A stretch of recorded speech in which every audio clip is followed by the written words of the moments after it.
मी एक नवीन प्रयोग केला होता जो यशस्वी सुद्धा झाला. कोणता तो सांगतेच, पण त्याआधी बाजारातून हा जो मस्त लाल भोपळा आणला होता ना, त्याला सकाळी सकाळी कापलं आणि या भोपळ्याच्या मध्ये पाहिल्यानंतर चल रे भोपळ्या टुनुक टुनुकवाली म्हातारी आठवली. सांबर करायचं होतं, त्यामुळे भोपळ्याच्या मोठ्या मोठ्या फोडी करून वरण शिजवताना त्यामध्ये घातल्या. डाळ तांदूळ रात्रीच वाटून ठेवलं होतं, ते मस्त टम्म फुगून तयार झालेलं होतं. आज दुपारच्या जेवणाला छान अशी सॉफ्ट इडली आणि सांबर बनवायचं होतं. ज्या दिवशी आमच्या घरी इडली सांबर असतं ना, त्या दिवशी स्वयंपाकाला सुट्टी असते. दिवसभर मी तरी निदान इडली आणि सांबरच खाते.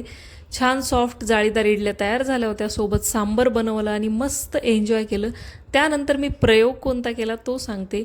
दर्शीलचे म्हणजेच माझ्या मुलाचे छोटे छोटे क्रेयॉन्सचे तुकडे एवढे साचले होते. त्याचा नवीन पुस्तकाचा कप्पा आवरताना मला ते सापडले.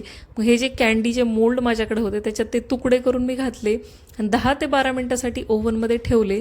त्यानंतर ते मेल्ट झाले आणि थंड झाल्यानंतर असे काहीसे मस्त क्रेयॉन्स तयार झाले होते.